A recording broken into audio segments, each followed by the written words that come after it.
Siguiendo con el tema de las columnas, ya hemos visto cómo se construye el molde. Vamos a ver ahora cómo se construye la otra parte del encofrado, que es el soporte. Lo primero que tiene que preocuparnos es la fijación del cajón. Ya sabemos que el cajón va a ir vertical y que tiene que estar exactamente de acuerdo al replanteo en la posición que tiene que tener la columna, ¿verdad? No puede haber ninguna diferencia con lo que se ha planeado estructuralmente y con lo que está en los planos. Entonces, la posición del cajón, que es el molde de la columna, tiene que ser exacto. No puede haber ningún desplazamiento, ni adelante, ni atrás, ni a izquierda, ni a derecha, ni puede haber tampoco ninguna rotación, ¿verdad? En ningún sentido. Entonces, para fijar el cajón en su lugar, una vez que ya se tiene relativamente construido el cajón, digo esto porque generalmente el cajón se colocan solamente tres lados porque necesitamos dejar un lado para el tema de las armaduras. Lo vamos a ver enseguida más adelante, pero hablemos de la fijación del cajón. Entonces hay dos técnicas para fijar el cajón. Una es construir un pequeño marco de madera, parecido a los moldes a los anillos que hemos visto hace un rato, ¿no es cierto? Donde tenemos cuatro tablas. No sé si recuerdan que hemos visto un anillo formado por puro mordazas, ¿no es cierto? Entonces, si sacamos ese anillo del cajón y lo sacamos afuera, es nada más ni nada menos que un marco, ¿verdad? Y este marco tiene exactamente las dimensiones como para que el cajón entre dentro de él. Entonces, de eso se trata el marco. Se construye un marco cuyas dimensiones interiores son exactamente iguales a la de la columna más su cajón. Entonces fijamos el marco en la zapata o en la platea o en la fundación que sea necesaria o en la losa. Si es que vamos a construir una columna de entrepiso, es decir, entre piso y piso de un edificio, entonces lo que tenemos es una losa, ¿verdad? Donde están saliendo los fierros, las espigas de la columna que viene de abajo. Entonces, encima de ella tenemos que poner vaciar la próxima columna y para eso necesitamos fijar su cajón previamente. Entonces, haciendo un replanteo exacto, fijamos el clavo. Generalmente se puede clavar el hormigón en el hormigón, si es que lo hacemos lo más pronto posible. Una vez que se ha vaciado la losa, al día siguiente podemos poner los marcos, ¿sí? Para que el hormigón no esté muy endurecido y sea fácil introducir los clavos. En caso contrario, si es que ya ha pasado más tiempo, se pueden usar clavos especiales que son para fijarlos en el hormigón ya más endurecido. Entonces, de esa manera se fija el marco de madera en la base y el cajón va a encajar exactamente dentro del marco y como está en su posición exacta, entonces el cajón no va a poder ni desplazarse ni rotar. Esa es una técnica. Entonces, en este caso, el marco fija al cajón desde el perímetro, por fuera. Otra solución es construir un pequeño zócalo de hormigón. ¿Qué es el zócalo de hormigón? Es un pedacito de columna, un pedacito de 5 centímetros de altura, exactamente de la misma dimensión que la columna. Para ello construimos un pequeño molde, parecido al molde de los que fabrican ladrillos, adobes, etcétera, con las mismas tablitas que hemos visto para el caso anterior, pero en este caso verticales, ¿no es cierto? Verticales y construimos este molde exactamente de las dimensiones, de modo que sus dimensiones interiores coincidan con la columna. Colocamos ese marco exactamente en su lugar, donde ya sea sobre la zapata, ya sea sobre la platea, ya sea sobre una losa de entrepiso, etcétera. Colocamos ese molde exactamente y lo llenamos de hormigón, ¿sí? Son 5 centímetros de hormigón. Y cuando saquemos el molde, ¿qué tenemos? Tenemos una columnita exactamente igual a la columna que vamos a construir, pero pequeñita de 2 pulgadas de altura.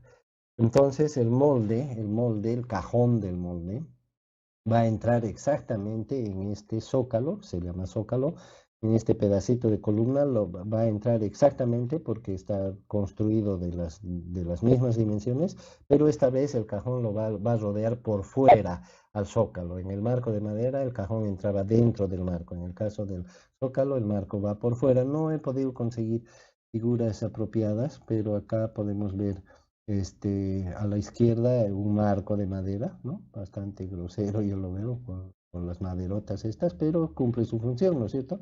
Es un marco, cuatro maderas que forman un, un perímetro dentro del cual se coloca el cajón. Acá podemos ver el zócalo, es para una columna en forma de T, ¿no? Pero como podemos ver, ya está aquí, 5 centímetros de la columna ya están vaciados con hormigón, entonces en el alrededor de este molde, o que es una especie de molde, ¿no es cierto? En el alrededor va a entrar el cajón de la columna real. Imaginémonos que es rectangular, entonces ahí vendría la tapa directamente, ¿no es cierto? Es un ejemplo del zócalo, no pude conseguir otra figura, pero creo que todos tenemos la idea con la descripción que hemos hecho. Una vez que se tiene fijado el cajón en su parte de abajo, no nos olvidemos que estará fijo abajo, pero parte superior el cajón es de varios metros de altura, entonces fácilmente se puede caer, ¿no? Inclusive si lo empujamos con la mano.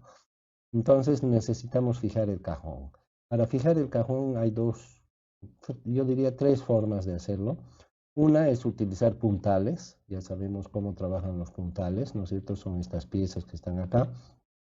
Y los puntales supuestamente trabajan a compresión, ¿verdad? Entonces, la resultante de este puntal que vemos acá, no la resultante, sino la componente horizontal, apunta hacia la columna y por otro lado, y evita que la columna se vaya para el lado opuesto. Entonces, si ponemos otro puntal en el otro lado, la columna no se va a poder mover en esta dirección. Si hacemos lo mismo en la otra dirección, en la dirección perpendicular, con cuatro puntales vamos a mantener la columna en su lugar. Con cuatro puntales vamos a mantener la columna en su lugar.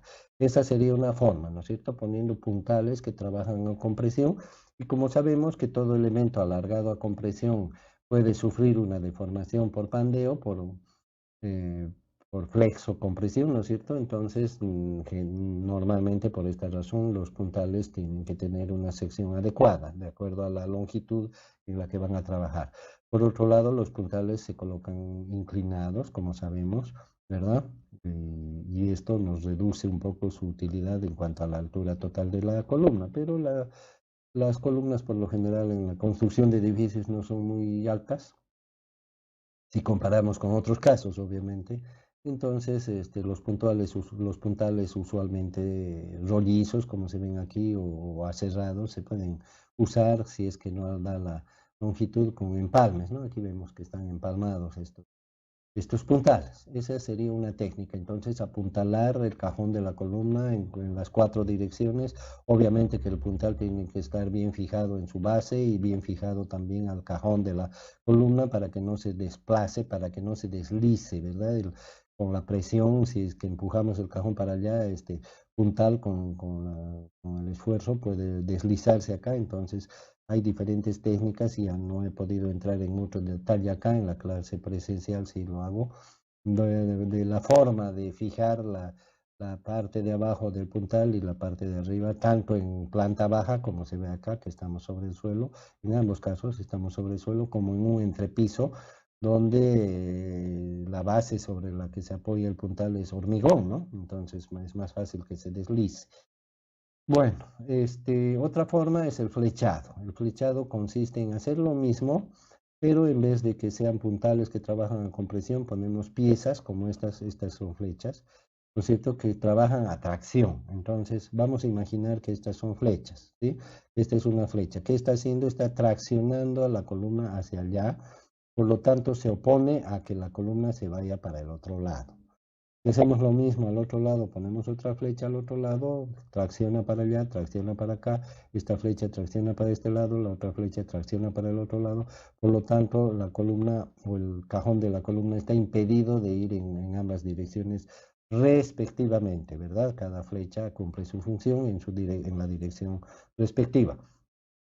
Y para la otra dirección, para la dirección perpendicular, puesto que la columna es cuadrada o rectangular, entonces ponemos otro par de flechas, cada una a cada lado, y con eso hemos fijado la columna exactamente igual como se fija el poste central de una carpa de circo, o como se fijan los postes de la CRE, ponen un cable a un lado y otro cable al otro lado, ¿verdad? A los lados que se podría inclinar el poste. Entonces, en el caso de la columna, ponemos 4 flechas en los 4 costados para estabilizar absolutamente cualquier tendencia del cajón de la columna a moverse en las direcciones indicadas, perdón.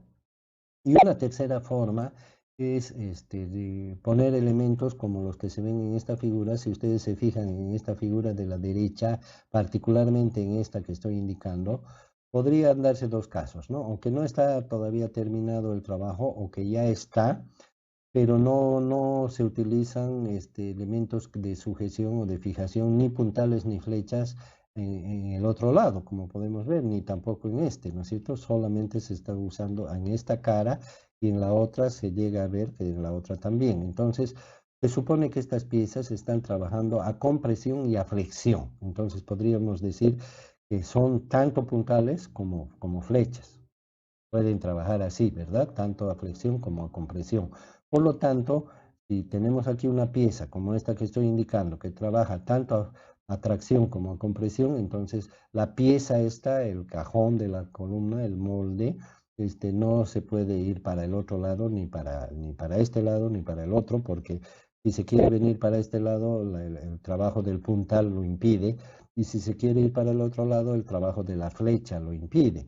Y si hacemos lo mismo con uno de los lados, como está ocurriendo aquí, en la otra dirección perpendicular, entonces el cajón está inmovilizado en las 4 direcciones y si utilizamos estos elementos que vamos a llamar mixtos, que trabajan tanto a compresión como a flexión en 2 de los lados, ¿no es cierto? Basta que usemos en 2 de los lados para que estemos impidiendo los 4 movimientos. Este tipo de solución es muy práctica, como se puede ver, y particularmente útil en el caso de que por alguna razón no podamos entrar al terreno vecino, por ejemplo, o que estemos en un piso alto y de que a este otro lado sea vacío, ¿no? Sea vacío. Entonces, obviamente no podemos poner ni puntales ni flechas en el vacío, ni tampoco en el terreno ajeno si el vecino no nos quiere dar autorización. Entonces, en esos casos, la solución de utilizar elementos mixtos es probablemente la más adecuada.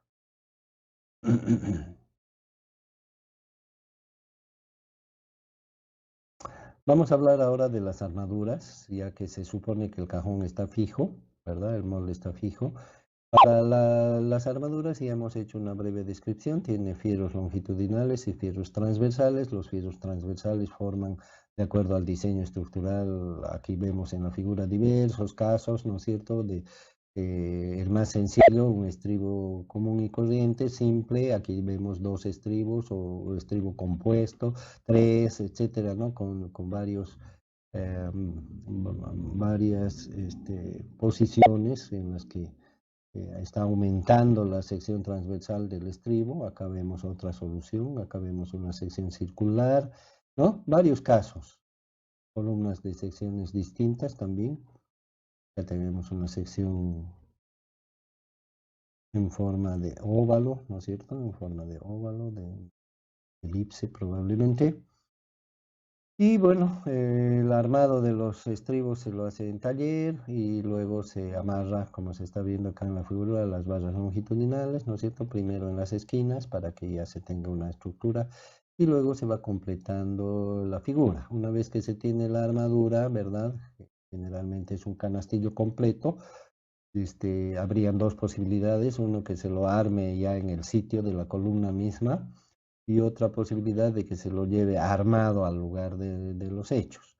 Acá vemos cómo se están armando, ¿no es cierto? Como tenemos los fierros longitudinales apoyados en 2 caballetes y los estribos que se colocan y luego se van distribuyendo y colocando en cada lugar. Aquí podemos apreciar que el fierro está marcado con tiza, ¿no? O con tiza o con algo dónde se van a amarrar los estribos. Acá vemos ya unos canastillos grandes, bastante grandes, que ya están armados, armaduras que están listas, e inclusive tienen sus separadores, como pueden ver, o sus galletas de cada cierto espacio, ¿no es cierto?, para garantizar que haya un espacio, el espacio suficiente entre la armadura y las paredes del cajón o el molde, ¿verdad?, para generar el recubrimiento. Entonces, estos canastillos que ya pueden estar armados, en el caso de que ya estén armados, en muchos casos en muchas ocasiones es difícil su transporte. Acá vemos que en las imágenes por casualidad de mucho espacio, ¿no es cierto?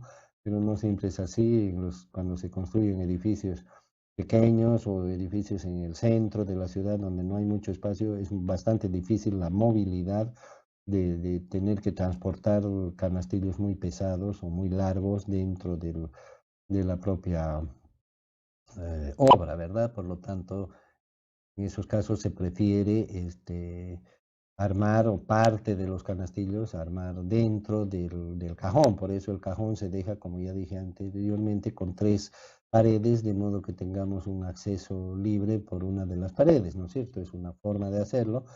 Acá vemos varios, este otro ejemplo también nos muestra el mismo caso, donde ya está colocado, semi colocado el cajón. Y esto que estamos acá, permítanme adivinar, puede ser la tapa que se tiene que colocar acá, ¿no? La tapa para completar el cajón. Apreciamos también los separadores y se ve que la armadura sale bastante más arriba. Probablemente tenga otras piezas que colocar el molde.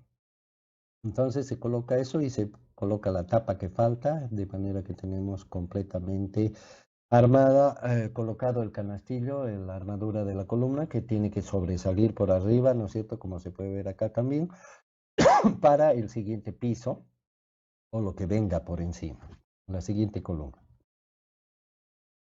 Luego tenemos el hormigonado. Para el hormigonado, como se ve en estas figuras, se está echando el hormigón por la parte superior, en este caso en forma manual. Acá estamos viendo un asunto más mecanizado. No solamente tenemos los andamios en todo el perímetro del cajón, sino son columnas bastante grandes, sino que también tenemos un hormigón bombeado, como se puede ver, en esta grúa articulada. Aquí está la manguera y está entrando, seguramente por el sistema TREMI, se está depositando el hormigón directamente en la base. En cambio aquí se están rompiendo las reglas y se está haciendo caer el hormigón desde la parte superior. Siempre es deseable respetar las especificaciones, sí, es bastante polémico este tema del vaciado de columnas, pero no es muy difícil dejar ventanitas a cierta altura para ir vaciando el hormigón y de esta manera que no caiga de mucha altura y con la consiguiente segregación. En cuanto al vibrado, también se lo debe hacer por niveles, ¿no es cierto? Acá vemos que se está vibrando, generalmente lo vibran desde arriba. Vaya uno a saber cómo calculan qué parte ya se vibró y qué parte no, y cómo distribuyen el vibrado de modo que sea parejo, desde una altura tan grande y tan incómodo y que ni siquiera se ve, ¿no es cierto? Entonces siempre va a ser mejor una metodología en la cual las alturas que tengamos que atender no sean muy grandes, de modo que el vibrado también, si fuera, digamos, 1,40 a la altura, podemos distribuirlo en, qué sé yo, en cuatro partes de 35 y va a ser más fácil el control de la longitud de la manguera. Una vez que está vaciada ya la columna, se desencofra, se puede desencofrar a las 24 horas, mejor a las 48 horas para no dañar las aristas. Se desencofra y luego se hace el curado, ¿verdad? Aquí vemos un curado que nunca vamos a ver en Bolivia. Fíjense, están las columnas completamente cubiertas con paños para mantener la humedad de las columnas.